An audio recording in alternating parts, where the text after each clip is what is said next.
Hello. Today I'm going to introduce everyone to a new joint venture small electric car, the Renault Kze. It is the cheapest joint venture electric car available, at about 8,000 to 9,000 euros. You won't find any other joint venture cars at that price. But can such a cheap car provide a quality experience? So, what is the Renault Kze? In essence, it's a Renault Kwid with an electric powertrain. The Kwid is a very popular small car that Renault sells in markets like India and Brazil. Both the Kwid and the Kze are based on the CMF-A vehicle architecture that has been developed in India and underpins cars like the Kwid, Datsun Go, and Go Plus. The Chinese vehicle market, however, is more mature than the Indian or the Brazilian market, and the proliferation of charging stations means that all-electric vehicles like the Kze are an increasingly popular option for Chinese consumers. By putting the Kze on an existing platform, Renault gets even more bang for their buck. That makes the Kze somewhat of a no-brainer. Now that we've explored the background of the Kze, let's talk a little bit about the exterior styling. Up front is an evolution of the Renault design language that we've been seeing for years. My biggest takeaway is that I think it manages to do something that is actually very difficult, and that is make a very cheap car look a little more premium.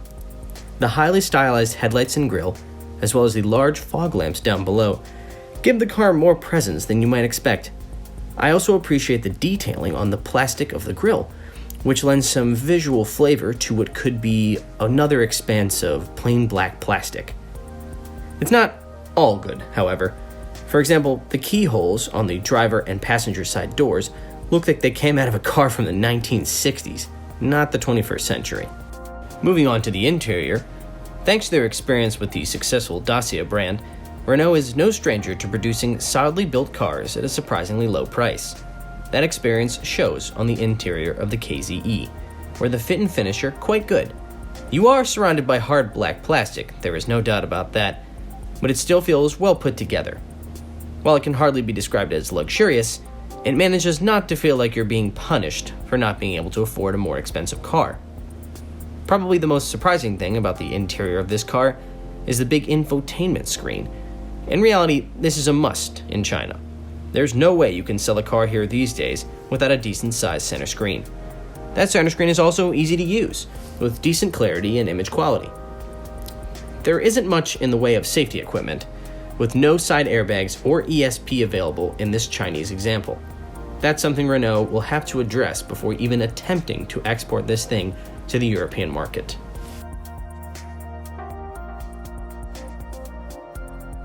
And between the seats, you'll find a knob for the transmission. No sport mode or flappy paddle gearboxes here, folks. Just drive, neutral, and reverse. Whoa.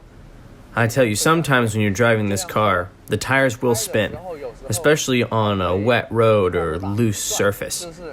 If you push the pedal straight to the floor from a dead stop, the tires will make a squealing sound as they spin. It's a bit like a performance car, and it's actually really fun. But in fact, this car's power is actually really low. It only has about 44 horsepower. These days, you don't often see cars with less than 100 horsepower on the road. The Kze comes equipped with a 26.8 kilowatt-hour battery attached to a single-speed transmission. The electric motor driving the front wheels is good for 44 bhp and 120 newton-meters of torque. In a world of 700 horsepower Teslas, that isn't much. But the Kze weighs a somewhat astonishing 921 kilograms, allowing it to hit 60 kilometers an hour in less than 7 seconds, and onto a top speed of 105 kilometers an hour. That's all well and good here in China, but I suspect Renault will need to raise that to something like 120 or 130 kilometers an hour before trying to sell it in Europe. Estimated range is 271 kilometers, but Renault claims that if you stay below 60 kilometers an hour, you can stretch that to about 350 kilometers.